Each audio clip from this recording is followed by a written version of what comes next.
The one thing that I'd like to re-emphasize is the idea of empathy. Instead of defining listening, because so many people have got their own different definitions of dyslexia within each individual country. You can look at the International Dyslexia Association's definition, British Dyslexia Association's definition, Dyslexia Scotland's definition. They're different. And there's nothing wrong with that unless we cling on to the definition as somehow the standard by which we should be operating. If instead we cling on to the people as the standard we should be operating by, then it becomes a lot less scary.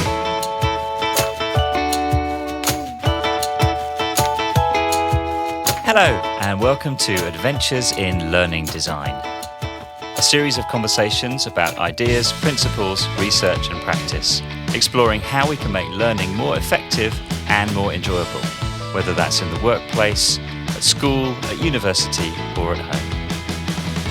My name's Laurie Harrison. And my name is Tim Gifford. And we're both co-founders of LearnJam, a digital learning agency and consultancy.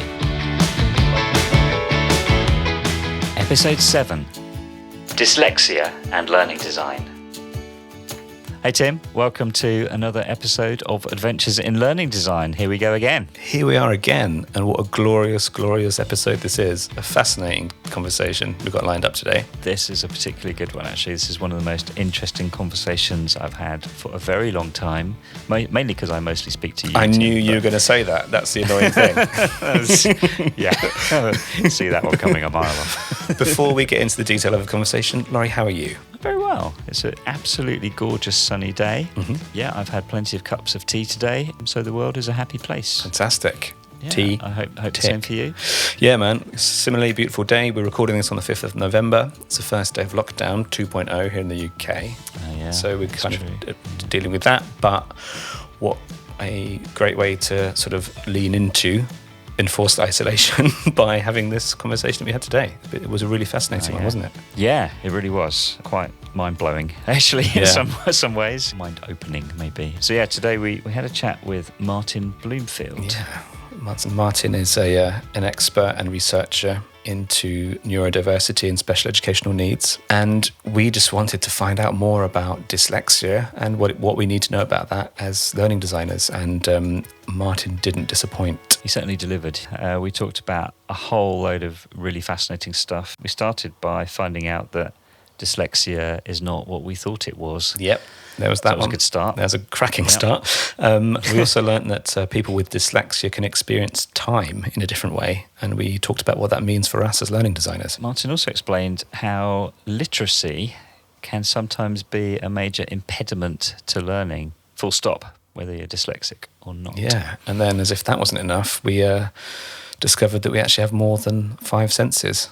So I mean, it was almost exhausting, the amount of times I had to say, that's just blown my mind in this episode. There we go. Yeah, get all your senses switched on and let's listen. All 24 of them. And here we go.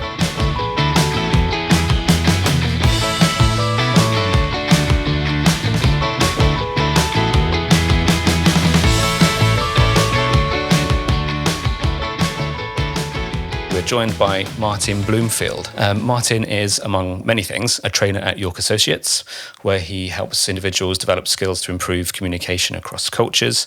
He's also a visiting lecturer, has a visiting lecturer position in many different colleges and higher education institutions across Europe, and he's also the author of Dyslexia Bytes, which won a special commendation for equality, diversity and inclusion at the 2020 ELTon Awards.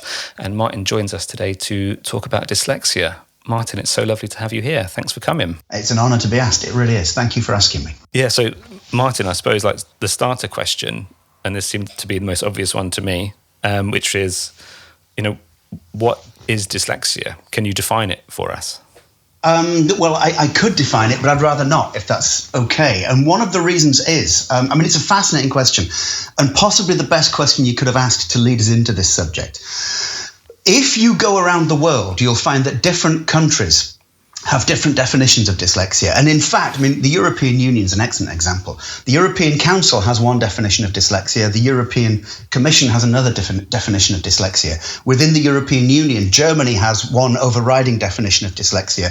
And then within the different states of Germany, they've got different definitions of dyslexia. And they use these definitions to measure dyslexia. If you go to Wales, the different counties in Wales have got different definitions of dyslexia, crazily enough. And one of the reasons is that what we're doing when we try to define dyslexia is we're lugging in our own aims and purposes.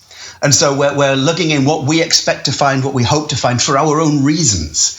And that when we do this, we find that what we're doing is we're importing our own limiting beliefs and putting those limiting beliefs onto the people we're defining. And so we use dyslexia as a definition. And when we define dyslexia like that, what we forget is that we've actually engaged in an act of power over the people that we're trying to define. That power is importing our definitions and our reasons onto them. And when we define, we're limiting in two ways. First of all, we're limiting our own understanding. And second, we're limiting the people we're defining. So if I define you as a gay Welshman, for instance, or as a black Londoner, then there is a limitation involved in this kind of description. So I'd like to, and I'd rather move away from the idea of defining and labeling dyslexia and move towards the idea of dyslexia not as a definition, dyslexia not as a label, but dyslexia as an experience. And when we look at dyslexia as an experience, instead of telling dyslexics what they are and who they need to be, we start listening to people with dyslexia and understanding it from their perspective and from their point of view. And this involves the act of effectively trying to empathize, because you can empathize with an experience, but you can't empathize with a label or a definition. And so one of the first things to do is to try to empathize by listening. And the only way to do that is to look at dyslexia not as a definition, but as an experience. So rather than you are a dyslexic person, you are a person who experiences dyslexia. Is that? Yeah. Is that what you're saying? Yeah. Yeah. And then to say, what is that experience? Yeah, that was my next question. Yeah, that is the obvious question. So what is that experience? I presume it varies, but are there sort of common things that people do experience? Absolutely, yeah. So it varies, and it varies with the context. So, of course, when we talk about an experience, we can't talk about an experience in abstractio. We talk about an experience of a circumstance or of a context or of a situation. And so that experience is very much bound up with the context that we then give the people who have the experience of it. So one experience that many dyslexic people have, not all of us, but one experience that many dyslexic people have is a difficulty in reading. Now, you can call that whatever you like. A lot of people call it phonological processing. Some people call it phonological decoding. Some people call it comprehension. There's a very big difference between decoding and comprehension. There's a big difference between decoding and reading speed. There's a big difference between decoding and what we call convergence. That is, there have been many studies to show that people with dyslexia, their eyes don't scan the page of text in the way that non-dyslexics' eyes scan the page of text. So one of the big experiences is that reading can be trying, it can be taxing, it can be exhausting. Another of the experiences that I think is very much overlooked, but really, really important, is what we call executive function. Now, for those people who don't know what executive function is, to put it very briefly, most people, and most people who don't have dyslexia, and let's say like 80% of them, 85%, 90% of the world, have what you would think of as a personal assistant or a secretary living inside them. And that personal assistant, that secretary can order things. That personal assistant can put things in the right order, put things in the right sequence, predict, plan, and map the day ahead. That personal secretary can say, okay, this starts now and ends now. This starts now and ends now. I need to do this first. I need to do this second. And I need to do this third. People with dyslexia don't have that personal secretary, that personal assistant. And so we have what they call executive functioning problems, which includes working memory, sequencing, what you might call flexibility to cognitive change. And this is another of the experiences that people with dyslexia tend to share. So how would that manifest itself? I'm trying to understand a bit more what that experience is. The classic thing of finding reading tiring or difficult and letters moving around and that kind of stuff. Which isn't dyslexia, by the way. Oh, really? It's not dyslexia. Right. Yeah, it's something very different. It's called Erlang Syndrome, and it's a visual processing problem. Right. Now, dyslexia isn't a visual processing problem; it's a cognitive issue, and it's a very difficult thing. If we talk about dyslexia in terms of words moving around on a page, then we're talking about it in the wrong context. And again, what we're doing is we're lugging in our own views of what somebody else is probably going to experience, and it's really interesting. So how has that? Because that's my sort of fairly superficial, non-expert layman's understanding of dyslexia, is that letters moving on the page. How do you think that has come to be like the go-to understanding of what dyslexia is? Very easily indeed. First of all, there is a big overlap between dyslexia and Erlang syndrome. Something like 30% to 45% of people with dyslexia have got Erlang syndrome. So there's an awful lot of overlap. The other reason is that if you're trying to describe dyslexia, and you're trying to describe the experience of reading, one of the things people do is they're describing, first of all, the convergence. That is the eye scanning over the words on the page. And second, something called working memory, which is how to take in and then use short-term memory. If you're describing it like that, it's a little bit like, well, the words and the letters aren't in the place I expected them to be in. It's very easy to conflate the two descriptions. So one of the exercises I often give to people, I created a fun little GIF where there's a piece of text and letters and words keep disappearing on that piece of text, and you've got to read the text and copy it down. It mimics the experience of both the convergence issues and the working memory issues of trying to copy from a board if you've got dyslexia. But of course, what it does is it looks like there's stuff moving around on the page. Right. And so it's very easy to think of it in those terms. A lot of the time, people with dyslexia, they will, we call it invert letters and traverse letters, and there'll be inversions and there'll be changing the positions. I put letters into words that shouldn't be there all the time. I miss them out all the time. When I'm writing, I'll put gaps in the middle of a long word that shouldn't be there, or I'll squash two words that should be separate. I'll squash them together. And so when we talk about dyslexia, one of the things we talk about is the non-standard way of, if you like, receiving and producing literacy content.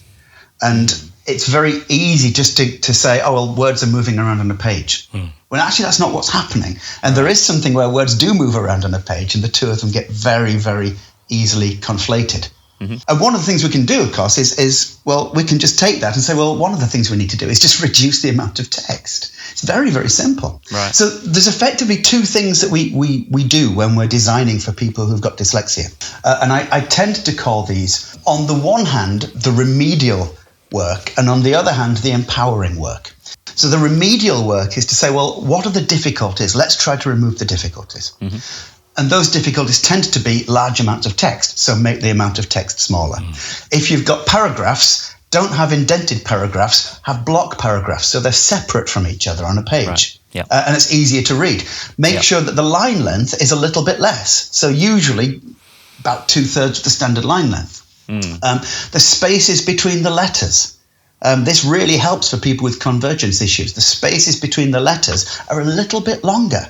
Right. So if you're working on Microsoft Word, which many people do, just go into font and increase letter spacing by 0.5. Right. Okay. Simple as that. Really, really simple stuff. Other things we can do is give very clear instructions for, okay, first of all, we need to do this. This is the amount of time we need to do it in. And then next instruction, now we need to do this. This is the amount of time we need to do this in. Because if we don't, we're relying on working memory and sequencing, which are problems with executive function. So we just remove those issues. And that's the remedial side of it.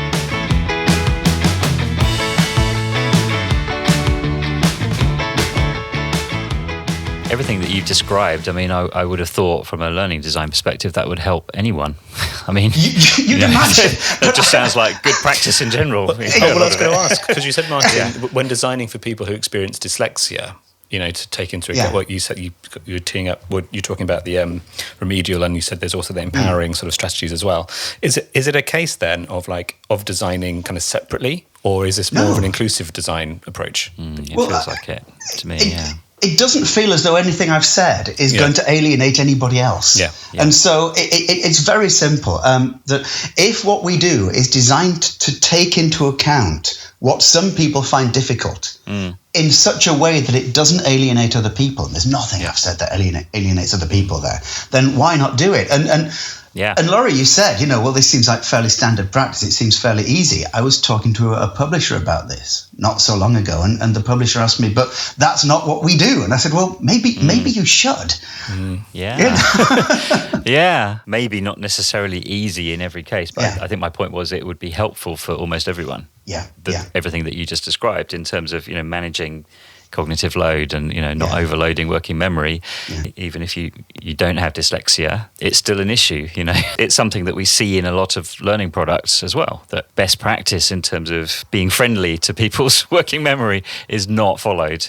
And we see vast blocks of information all presented at once, lengthy and complex sets of instructions that aren't broken down into little chunks, as you just described. What you just said, do this, okay, now do this, now do this, rather than do this, and this, and this, and then come back when you're done, which we see all the time. And one of the ways of segmenting this, of course, is yes, we chunk paragraphs off, so we have paragraphs that are separate. We also use colours. You can use bubbles. You can use all sorts of things that make things stand out. And this is where it comes to the empowerment aspect of it. So instead of basically giving complex instructions of what something is or what you want someone to do, use infographics. Because dyslexic people, we do think visually. Now, when I say that, what I don't mean is here are these learning stars. It's gustatory. I don't mean that.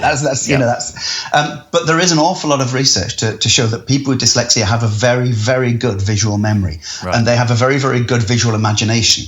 And far better, in fact, than people without dyslexia. And so what we need to do is we need to start presenting our information as visually as possible. Now, this is really interesting because when we start talking about things like infographics, I'm just going to get very, very slightly neurological with you for a minute. Go for it. Please do. There's something in the brain called the ventral pathways. And the ventral pathways, or at least one of the ventral pathways, is called the what pathway. Now, what this means is it allows for comprehension. It allows you to understand something. One of the ways we know this is that people whose ventral pathways are damaged find facial recognition difficult. But more than that, they find recognizing facial expressions and what facial expressions mean very, very difficult indeed. Now, when we're using infographics, it's very important that what we try to do is we embed the message in the image and embed the image in the message. So the image and the message are very, very closely bound together. When we do that, we directly access the ventral pathways in the brain, and that directly accesses comprehension. Otherwise, all we're doing is we're presenting imagery, so we're presenting information on an image, and that's not necessarily going to help anybody. But if you make sure that the image and the message are embedded, then you find that people comprehend and people understand. And once they do that, they retain knowledge. Right. I know this is not the best question for a podcast, but can you kind of give an example of where you've seen that working really well, where image and message have been combined really effectively? Yeah, a very simple example. And this is maybe not the subject we're talking about, but I was doing some reading not so long ago on helping children understand basic phonemes and graphemes and building blocks of words. And the letter D. Let's take the letter D. First of all, the letter D is written, and then next to it says dog. Well, that's not an embedded image at all. The second image was the letter D, and next to it was a dog. Well, okay, there's an image there, but it's not embedded. The third image was a dog with its tail in the air forming the letter D. Right. And that is an embedded image. Okay. And so when we talk about embedding the image in the message and the message in the image, it starts to make a little bit of sense when you say, okay, the dog is, you get its face and its tail in the air, and that forms the shape of a D. And this is embedded. Okay, so the D is no longer a purely sort of abstract symbol. Absolutely, yeah. Okay. Yeah, it's part of the message. It's a concrete image. An image I shared not that long ago on LinkedIn was I think another decent example. I mean, I don't want to say I came up with a great image, but I was trying to show people how dyslexia is quite a complex issue and how it involves the intersections of many different issues. For instance, visual memory, phonetic processing or phonological processing, working memory, creativity. And I called it the Dyslexia Underground because underneath the surface, there's all this going on. And I used a London Underground tube map. And each of the lines was, for instance, visual, phonological processing, that kind of thing. And you could see where they intersected. Mm-hmm. And it's explaining the intersections of these separate issues using an image such as that embeds the message in the image and embeds the image in the message. Some really good examples, Martin. Yeah, thanks for that. Yeah.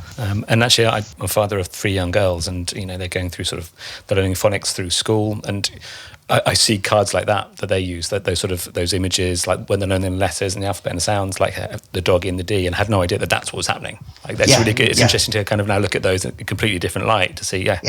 There's very good science behind that. Yeah, mm-hmm. Exactly.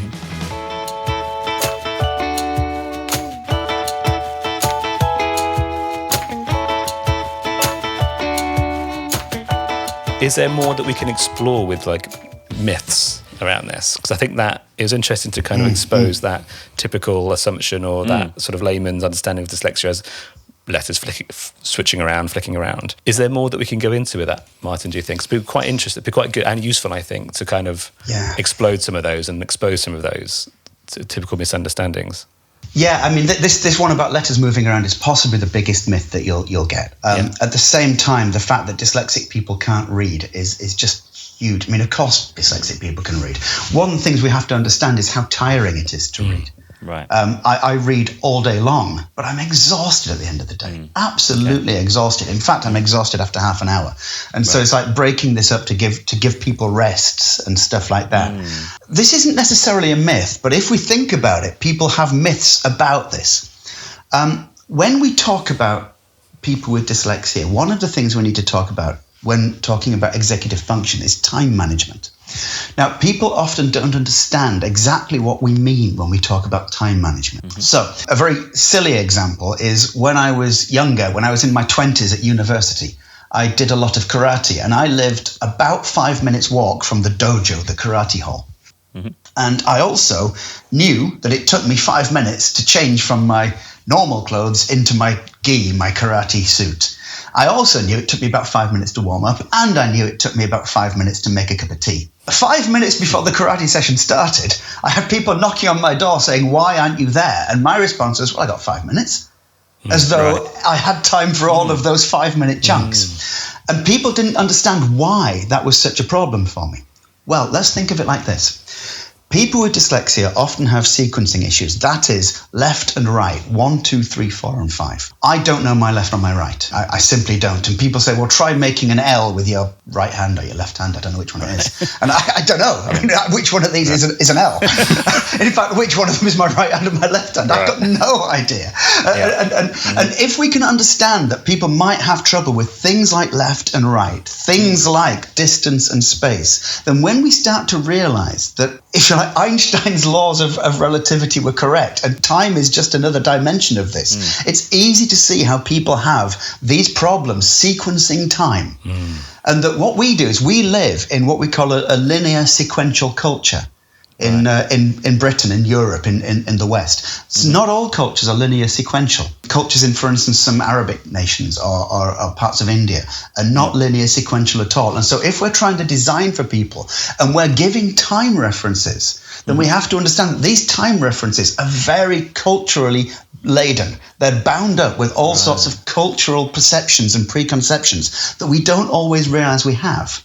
Now, I don't know if you'd call that a myth so much, but it's certainly a prejudice, as it were. Yeah, it's really, really fascinating. Yeah, so, I'd never blown my mind. Never crossed my radar as a concept, even. Yeah, I imagine cooking Christmas dinner must be quite difficult. It's a tragedy. It's a really tragedy. Complex sequences of things where things have to come together all at the same time. I mean, it's hard enough for anyone, I think. But I do a spreadsheet, but.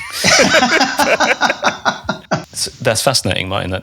I had no idea. I mean, that's just really given me a whole new perspective on it. And It's something that comes up a lot in the work we do, where we want to make sure we're signaling very clearly how long tasks are going to take. So you've set the time aside. This task will take you 5 minutes to do this, and then there'll be an 8-minute video, etc., etc., etc. And that's all done with like the best intentions, just to make sure that we're kind of clearly signaling. But given what you just described, what is a good way of approaching that to take into account people's perspectives of time being different to our own? Again, now I'm going to go back to what we said at the beginning, what we were talking about at the beginning. People have experience of this. So what we need to do is listen to what their experiences are. One of the really interesting experiences that I had, it was the second dyslexia workshop I ever gave. I remember it very well. And we were supposed to start at 12:30 and finish at 2:00. I think that's 1.5 hours, isn't it? I think it was 1:15. Somebody said, Martin, we've already run over 15 minutes. And I looked at the clock and I had no idea. And I went, oh, God, sorry. So we have.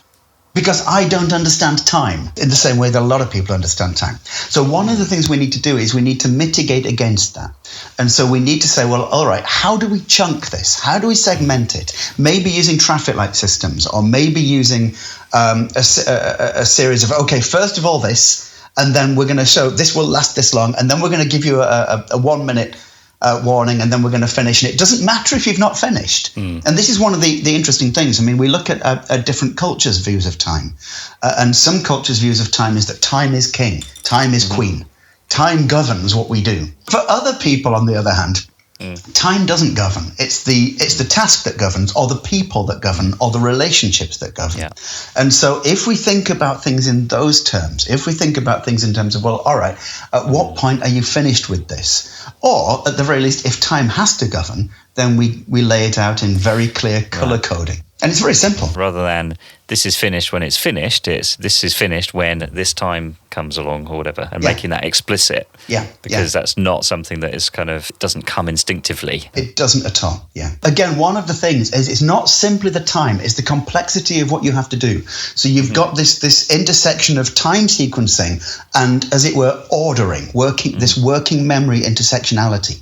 And so if you give me a task with a time sequence, I can probably do it. If you give me a task that is complex, and this complexity involves different sequences of time, there's no way I'll do it. And so we have to be very aware and very mindful of the kind of time sequencing we're demanding of people when we create a learning objective, for instance. Just give me a whole new perspective on this.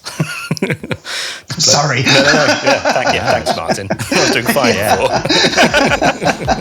Life was so simple to me. I know,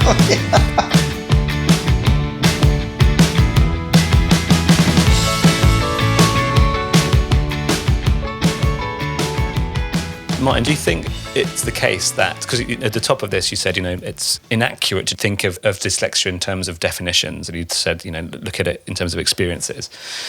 So do you think it's possible that there are people out in the world who are experiencing dyslexia but aren't aware of that being their experience, as it were, because they're not identifying what they are experiencing with a definition of dyslexia? Does that make sense as a question?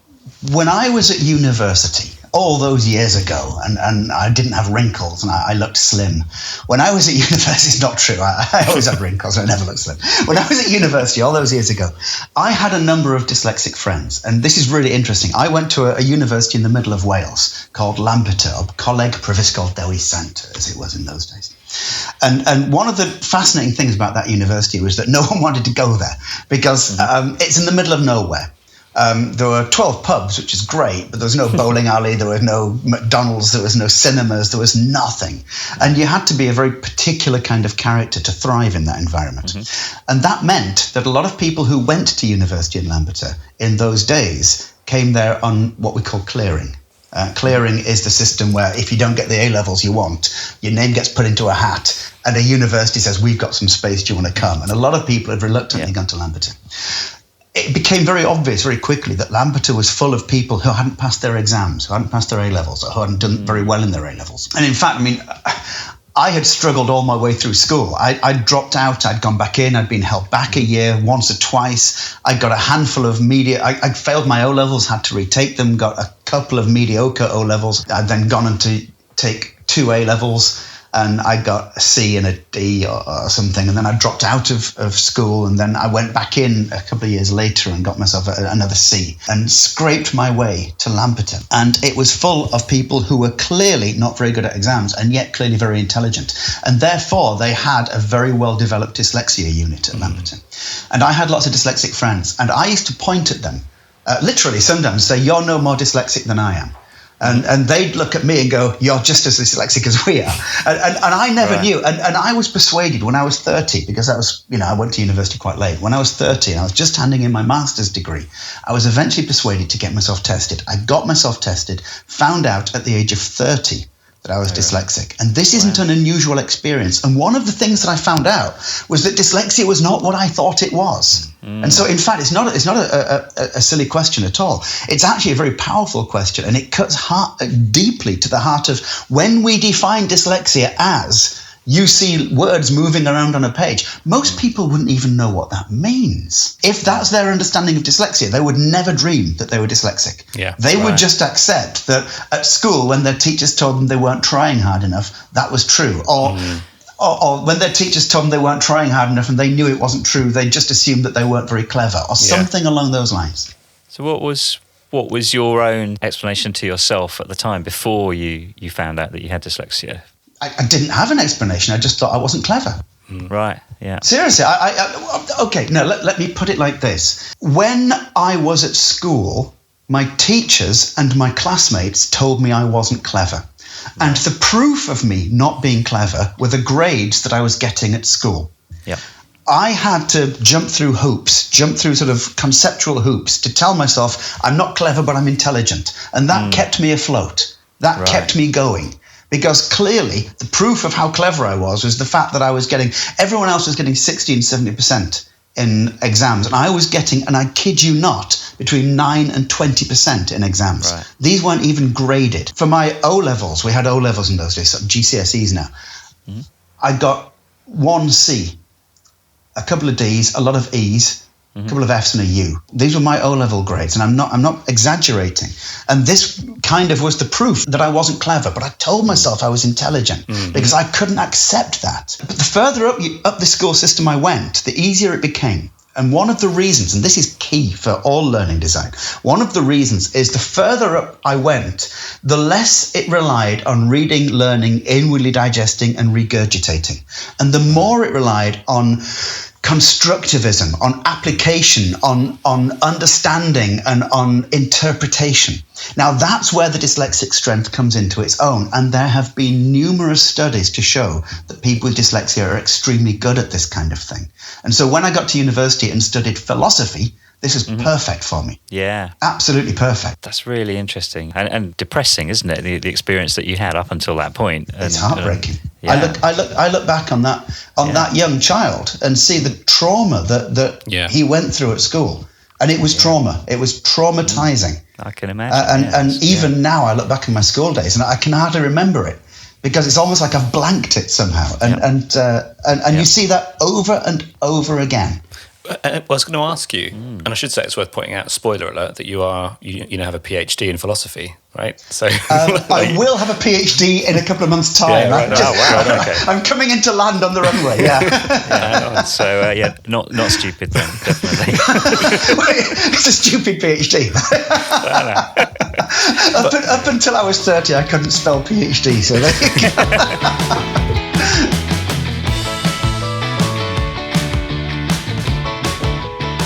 I was going to ask you, because you were reflecting on, your younger self and the traumatic experience that you had there at the hands of teachers, school institutions you were going through. Are you seeing the conversation and perspectives around dyslexia changing? Have they changed since you were at school? Is the conversation around it becoming more positive, more proactive? Like, how do you see things changing, if at all, in that area? Very interestingly, there's a number of different things going on. So there's a number of forces at play. One of the forces is that education in general is what we call feminizing. So if you look at different, and I don't mean that in a limiting way of what masculinity and femininity means. I mean when they talk about masculine or feminine education, what they kind of mean is Masculine education is people sitting in rows, remembering things, competing against each other, and trying to get the highest grade they can individually, regardless of other people. Feminized education is where people are supportive of each other's learning, and learning happens slowly and emergently in groups. Now, education in general is feminizing, but the education requirements that schools and governments put on education is very much more masculine. And so while education feminizes, if you like, the structures become more masculine. You've got to pass tests, you've got to pass the exams, you've got to hit these benchmarks. And that produces a fundamental friction in the school system. At the same time, more and more people know about dyslexia. But that doesn't mean that they know enough about dyslexia. And so there is not the teacher training available for people to understand any neurodivergent needs. So you get so many teachers who go, oh yeah, I understand about dyslexia. And yet, how do we know that their understanding isn't seeing words moving around on a page? How do we know that? The only way we would know that is if we put them through teacher training, but there isn't the teacher training available. It may be a small module if you're lucky. Right. And so the conversation is changing, but that change is quite dangerous, because while people are becoming more aware that there is such a thing as dyslexia and that that's no bad thing, and while they may be sort of becoming more interactive and communicative and emergent in the teaching techniques, that still doesn't mean that the kids are going to be successful at school. They're not going to achieve what they need to achieve at school, because the understanding of what dyslexia is and the demands of the education system are still working against people with dyslexia. Yeah, really mismatched. Very much, yeah. And in fact, I speak to parents and children all the time, and they tell me the same stories that I heard when I was a child. And these stories, they come from the structures of education, the demands of education. And in a way, I mean, I don't want to say anything cruel about teachers, because a lot of teachers do their best. But we can think about it a little bit like the Black Lives Matter movement. Now, the three of us here, we're sort of white guys. And we're, I mean, regardless of our backgrounds, we're relatively middle-class white guys. No matter how nice we want to be, no matter how understanding we may feel we are about the issues of the BAME community, we are still part of the structures that are disadvantaging Black and ethnic minority members of society. It's the same with teachers. No matter how understanding they might be, the structures are what's disadvantaging the neurodivergent kids. It's not necessarily the teachers themselves, it's the structures they have to work within. And without education, those structures remain the same. Sorry if that's depressing. I didn't mean it to be. That's just one I just kind of want to like puff on a pipe and just have a little think about that one, because there's a lot in that one. My follow-up question to that is, do you see examples of where there is like innovation, where positive things are happening, however small and isolated? All over the place, over the place. And I'm going to give you one example. There's a primary school in York called Fishergate School, and it's absolutely beautiful. I used to go to Fishergate School. It was very, very sit in rows, listen to what the teachers say, sort of learn how to write your name, which I never could, by the way, and try to get through primary school like that to secondary school when it became even worse. I've been to Fishergate School recently a number of times, and what they have is they have blended learning environments. So they have, for instance, an environment where you're learning about, let's say, geography, and in certain areas of the school you've got something that you've got a classroom that explains about the history and the culture of France. Another one, you've got one that explains about the history and the culture of India. And then in another area of the school, you've got people selling tickets to fly to France, and you can only buy the tickets if you've got enough money. And there's maths going on here, of course, and there's geography going on, there's history and there's culture, and there's the music of these countries involved in this. And you've got children of all ages interacting with each other, because why are children kept apart? Because of their age. Why is that? And so what you've got is you've got the classroom boxes, as it were, the boxes of time, the boxes of space have been opened up to start to simulate a real life environment which is guided by the teaching. So that the children who are a part of this real life environment aren't just free floating through it, they're guided through it. And they get to learn about the stories of the culture, and they get to learn about the interactions of, I don't know, for instance, the British Empire or whatever it is. This is a beautiful example of how learning can be. So those boxes become things you can dip into rather than things you're confined by. Yeah. Yes. The entire school becomes a smorgasbord of learning stations. Right. That's amazing. Yeah, so that really immersive, multi-sensual experience, isn't it? That, it kind of blows, like you said, the time-space constraints out of the water. Yeah. It does, yeah. And you look at the old philosophies of John Dewey. Now, John Dewey is one of the fathers of education theory. And we look at what he said. And one of the things he said, of course, this is fascinating for any learning design, is that nobody learns when they're certain. Not one person learns when they're certain. Because when you're certain, you're not thinking about it anymore. You only learn when you're uncertain. So what we have to do is find a way of factoring uncertainty into our lessons or into our teaching or into our learning design, such that people are not scared of the uncertainty, so that the uncertainty becomes a space they can move in, for instance. And so we look at this uncertainty. We also look at the idea that it's not necessarily the facts of when the Battle of Waterloo was fought that's important. What's important is the activities involved in getting to those facts. Learning is when different parts of the brain work in unison, and when we try to make that as creative as possible.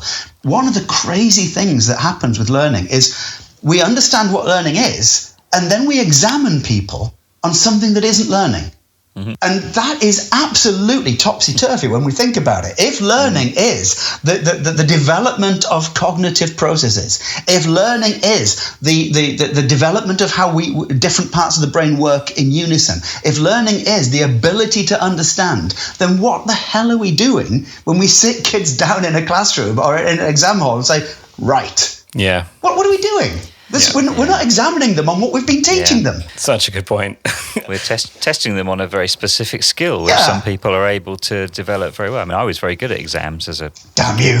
I was great at them, you know. And but I was a skill that I developed, which, as you said, had very little actually to do with real learning. Yeah. And if schools or anything, or any learning is there to develop the skill of learning, then why are we testing people on something that is not learning? Why are we testing them on something different? Because that just seems like we've completely misunderstood our own activities. It's like teaching somebody to drive, right? And then the day of the test, it's like, okay, could you just pop the bonnet and like just replace the carburetor, and then we'll let you know if you've passed your driving test or not. Exactly. It's like, hang on a minute, I can drive the thing. I can't do anything in there. No, and that's, you know, what you just described. I was kind of acutely aware of that in my time at school as well. It's like all that stuff I've done in the classroom, all that discussion and creation and sort of exchanges, like none of that is present at this desk, in this row, in this hall. Like none of that's here. Like, you're not seeing me, you're seeing me in this 45-minute slot today. Like that's effectively regurgitating some facts that I knew I should be able to regurgitate because they'll probably come up in the exam. Exactly. Getting my very good at that. performance is going to be entirely dependent on, did I have breakfast today? Am I in a good mood? Or like, what was the last thing I read? What's going on outside of that? It's got nothing to do with everything else. And if learning is becoming more, as it were, more cooperative, then you stick someone in an exam hall. That's not cooperative. What are we doing? And so when we design learning, we are being fools to ourselves if we don't incorporate that same philosophy into whatever form of testing we then design into it as well. Because the testing it has to test what people have been doing rather than anything else. Have you got any thoughts on or any examples of how to do that well? I mean, a very good example is, let's take my PhD, for example. What a PhD is, it's a journey, and it's a struggle, and it's a wrestling match with yourself, effectively. Well, at the end of it, what there is a philosophical debate, essentially, between a number of professors and me. Well, that's what I've been doing. I've been honing my ability to philosophically debate about a particular subject, and that's great. But effectively what I've been doing is I've been developing my ability to discuss, to debate, to understand arguments, to separate arguments, to take them apart and to lay them bare and understand what's right and what's wrong with them. And that's what they demand from me in the end sort of exam. They call it the Viva.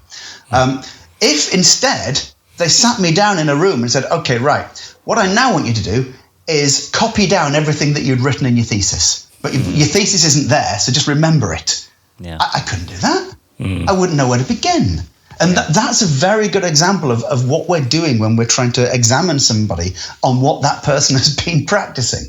You gave Tim this excellent example of driving a car. I mean, when you're taking a driving test, you're not examining somebody on whether that person, whether she or he understands where the reverse gear goes. You're understanding how they are doing it. Mm. Yeah. Now, this is something that is not revolutionary at all. And yet, in schools and colleges, they're not doing it. And in a lot of our learning materials, we're not doing it. We're still, let's say you take ELT materials, English language teaching materials, and you produce these English language materials. I guarantee that 80% of the English language materials that are produced, where they have a test, are going to make exactly that mistake. I guarantee it. I've seen so many books, some really good books, and at the end there's a little test. Have you got through this module? But that test isn't testing them on the learning they've been doing. What happened to them. Yeah. So something around, as learning designers, we need to be thinking about, I'm trying to think of the right adjectives to this, but like kind of showing integrity, honesty, consistency, I suppose. It's like, the reason we're doing this now, the reason you're going through this discussion, discovery, exchange, collaboration is because maybe when we do need to assess you, and I'm using air quotes here, but like we'll be doing that then as well. Like we're not going to change the rules of this game when it suddenly gets really important for you. Like we're going to continue with that sort of approach. Ask John Dewey again. So I'll go back to this guy, John Dewey. He lived 100 years ago. We know what he talked about. He said that effectively, what is education for? And one of the primary purposes of education is to prepare somebody to function well in society. Yeah. Now, what we should be doing is we should be judging them on their functionality within society. And that involves language learning, it involves science, it involves history. Anything that we teach, we have to examine them on what we're doing when we're teaching. It's big stuff, guys. We've touched on Einstein. Oh, yeah. We've touched on Black Lives Matter movement. I wasn't expecting it to go in all those directions.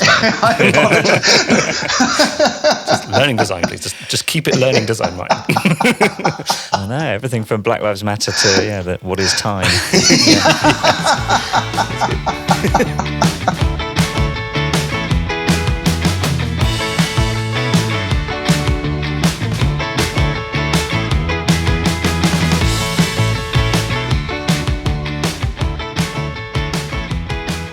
Can we take this into digital learning spaces? I think some of the stuff we talked about earlier on around chunking content down, for example, felt like that could relate to course books or print materials or online. But I guess the question I've got is, are there any different or specific considerations or anything that you have seen emerging through how people are approaching designing learning experiences, or how people who are experiencing dyslexia are experiencing their learning as a result of more of a move to digital or online learning? Very much. Very much. I mean, one of the obvious things is the reliance on the ability to read and write is becoming less and less and less, because there's auditory input, there's visual input, there's images, there's what you might call sort of experiential input. You can play games, you can take part in simulations. Things that involve artificial intelligence usually involve an interaction of the learner with the learning device, whatever that device is. It could be, I say right now a mobile phone, but in 2 years' time that may well be horribly old-fashioned. So we look at what's going on in the digital world, and actually the digital world is moving very, very much towards a more experiential version of what learning is, rather than, if you like, we teach using literacy simply because it's easiest. And when we think of it like that, let me ask us whether we can extend that sentence, because I think it's only half a sentence. We teach using literacy because it's easiest for us. And that's not taking into account whether it's easiest for the learner. And if our teaching materials are designed for what's easiest for us, then we're in the wrong business, effectively. Right. So what we need to be thinking of is again, why is somebody learning? Are they learning to be able to develop a reading and writing skill, or are they learning for another skill? And if they're learning for another skill, what can we do with digital technology that simulates that, or that helps develop that, or piques somebody's interest in that? And there's so much that can be done. Absolutely so much that can be done. Yeah, it does open up a whole other scope of opportunity and sort of affordances, doesn't it? Yeah, I mean, at the moment, I'm working with a couple of people on an artificial intelligence and ethics project in a German university, and there's some really interesting stuff going on about interactivity within a university course, and this is going to filter down to the rest of the world very, very quickly, because once it takes off, it becomes monetized, and once it's monetized, it's easy to sell, and once you can sell it, anyone can use it. And so this kind of artificial intelligence is very, very close by. It's not even on the horizon anymore. It's next door. Yeah. And it's going to be coming to us very quickly. And if we can utilize it for learning, if we can understand the potential of artificial intelligence. And if we can utilize the potential for digital learning, then I don't see the need at all for people to have to learn to read and write. And even, let's take the most obviously difficult example. You're teaching somebody English. You're teaching somebody from, let's say, India or China. You're teaching them English. What are we actually doing? Are we teaching them to read and write? Because maybe we are. Maybe they need to. Or are we teaching them to function? Are we teaching them to express themselves? Are we teaching them to communicate? And if we are teaching them to communicate, what do we need to do that? And even if they might need reading and writing, the artificial intelligence is coming to take the place of that anyway. You speak and it comes out perfectly well onto a Word document or whichever document you've got. And so we're already seeing that the necessity to read and write, the necessity to be literate, as it were. I'm not literate. I mean, it's a very important thing to be literate. But if you like, the penalties for not being as literate as somebody else suddenly start to dissolve. Yeah. So you're saying that the ability to read and write is no longer an essential enabler for learning anything necessarily, which it always has been. It's been a sort of a fundamental building block. You have to be able to read and write in order to learn whatever it may be.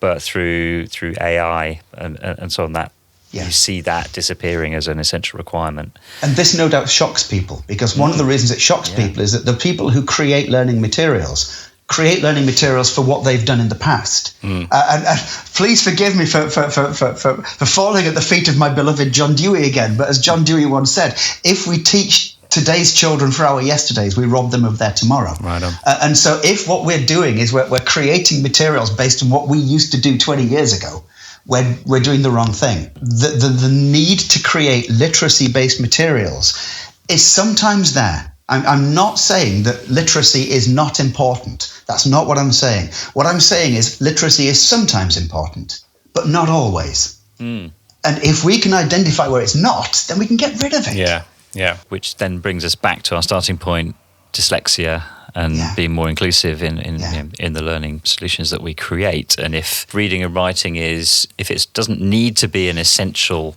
element, and we can strip it out and you can still learn what you need to learn, then by definition you've created something that is more inclusive and more available to people with dyslexia. Of course. And in fact, it's not only whether it's an essential ingredient, it's whether it's a complicating ingredient. Because, of course, when you look at someone's brain, that reading brain, certain parts of the brain light up. In dyslexic people, that doesn't happen. And so dyslexic people have got to work twice as hard, for instance, to do that reading, to do that phonological processing, plus the comprehension, plus the convergence, plus the remembering what they've just read. They've got to work twice as hard as non-dyslexic people. And so if you give them literacy input, reading materials when it's not necessary, you're actually damaging the learning. Well, that's again another thing I'd never really thought about before. So they keep on coming, Martin. This is great. It's a little bit like it's a little bit like saying, okay, we're going to teach you French. We want you to speak French, and by the way, while you're doing that, you've got to juggle. Why? That just makes it harder for me. Or you've got to listen to the radio in English. Something like that. Because if you're trying to speak French and you listen to the radio in English, different things are going on in your brain that are competing with each other. I suppose, Tim, this is relevant to your life because, you learnt Chinese a few years ago when you lived there. You sort of achieved some level of conversational fluency, let's say, but obviously the reading and writing element is a whole different level of challenge there. And I don't think that was something you really engaged with particularly. You just didn't go there. It was mainly conversational and, that was just through necessity.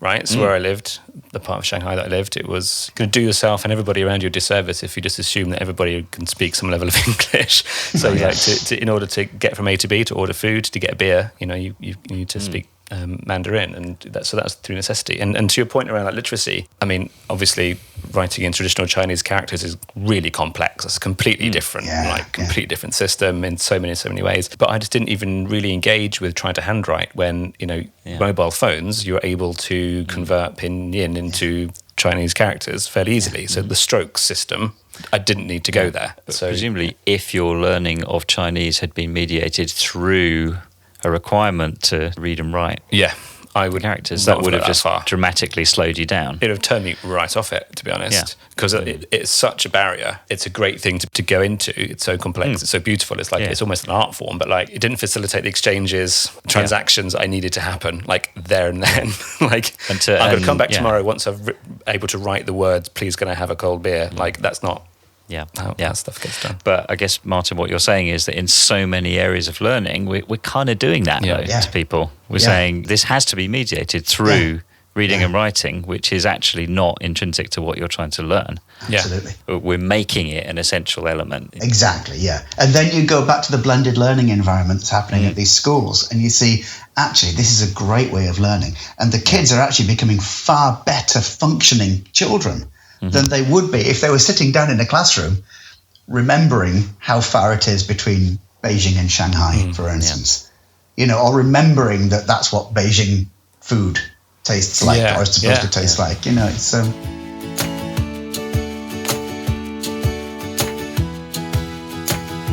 when we talk about experiential and sensory learning, we also have to realize that when we talk about sensory learning, what are the senses we're looking at? The 5 senses that we think we talk about, these were given to us by Aristotle 2,500 years ago.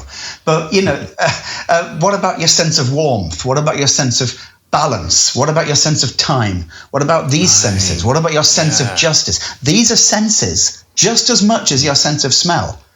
They're effectively ways that the shell of a human can interact with the outside world. That's what your senses are. And your sense of balance, your sense of time, your sense of space, your sense of warmth, your sense of pain, your sense of comfort, all of these things are senses. And when we talk about sensory learning, multisensory learning, so many people restrict those multisensory inputs to seeing, smelling, tasting, touching, and the other one, hearing. That's it. Remembering. It puts the lie to the whole different sort of learning styles of smelling and seeing. It's not that. Sensory input, the sensory experiential nature of a human being is so much more complex than that. And if we say, there are these 5 boxes that we can label learning as or something, then we're doing ourselves an injustice, and therefore we're doing the learners an injustice. I'd never thought about it in that way. Again, I think it's the 3rd or 4th time I've said that in this in this conversation. But how broad the spectrum of sense experience is. Right, like you say, sort of comfort, warmth. I'd add intuition, or sort of that sort of sense of is this a good thing to do, bad thing to do? Gut, that gut sense. That stuff really has very physical and really powerful influence on decisions and so on, doesn't it, that you make? Yeah, hugely powerful, and a hugely powerful influence on our ability to learn. Yeah. So we take, for instance, let's move off dyslexia for just 1 second. You take something like autism spectrum disorder. An autism spectrum disorder is often characterized by people finding the sensory world quite alarming and quite overwhelming. And when we think about how we can reduce the overwhelming nature of the sensory world, we think about reducing the overwhelming nature of sensory input. But if we only concentrate on these 5 senses, then we're missing so much else. And so it's a very important thing for us to consider. Sense of pace. Sense of pace is another one. Yeah, how fast is this going? Yeah. And sorry, when people say I'd never thought of it like that, I often have the subtext, you're wrong. It's the almost exact opposite. It's that's why it's very interesting perspective, Martin. Thanks for sharing that, Martin. Anyway, we're going to wrap up there. I'll think about that. I'll take that into consideration. Thanks very much. No, but genuinely, sort of I just haven't thought about that before, but seeing it and hearing it in that way is why are we not thinking about it in those terms? when we talk a lot about like the emotional sort of conditions, the emotional response of the learner, taking that into account when designing learning journeys or experiences for them. There's so much in that as well, like you say, so the sense of pace, like, am I comfortable with how fast this is going? Can I kind of intuit where this is taking me or what I need to do next? Like, am I kind of, is it firing me on those sensual levels as well? Does it make me feel nervous? Is this the right amount of nervousness? Like, is there a comfortable amount of nervousness that we want to deliberately build into it? So I think there's a lot that we can chew over on that and think about how could we be appealing to that broader range of sense activities. And that, once we access that, then we go back to something we talked about earlier, which is this sense of uncertainty.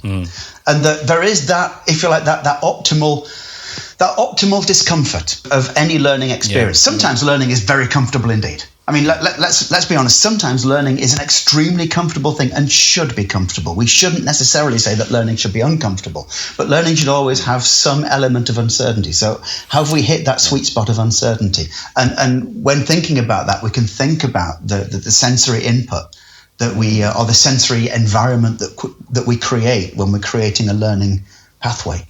Desirable difficulties, isn't it? That's the...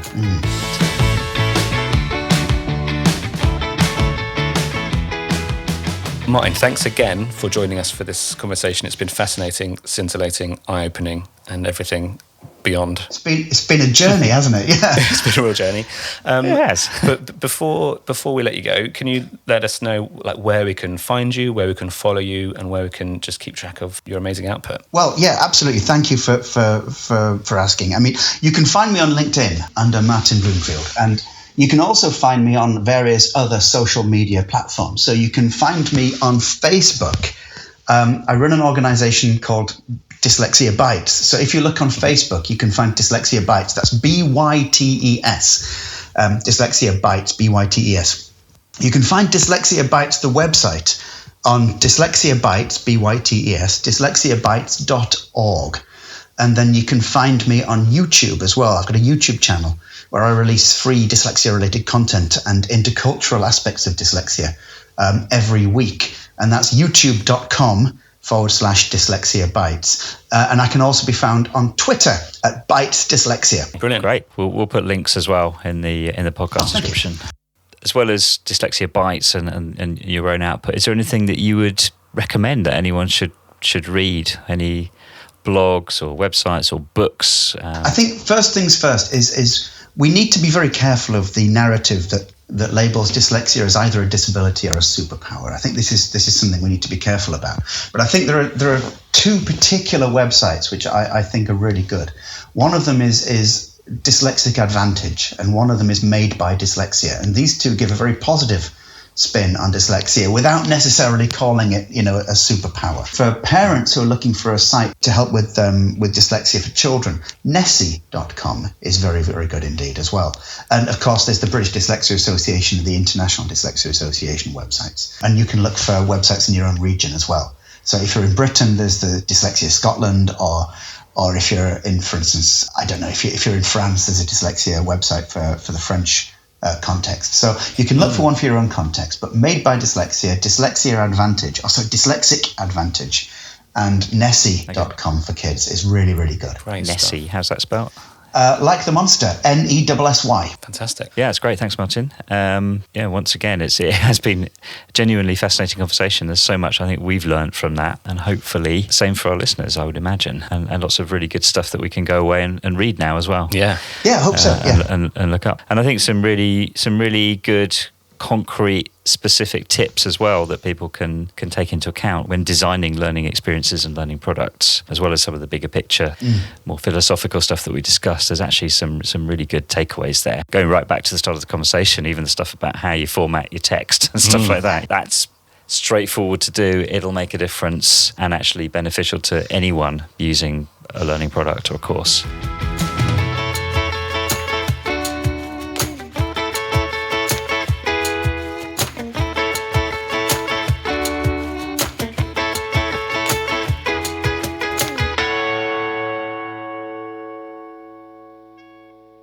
Adventures in Learning Design was brought to you by LearnJam. To learn more about what we do and who we do it for, and to download your own free copy of our learning design principles, head over to learnjam.com. It's been a lot of fun. Thanks, man. You told me it was going to be fun, and it was, yeah. Good. Oh, I'm glad. There we go. Not that I thought you were lying, but, it's always...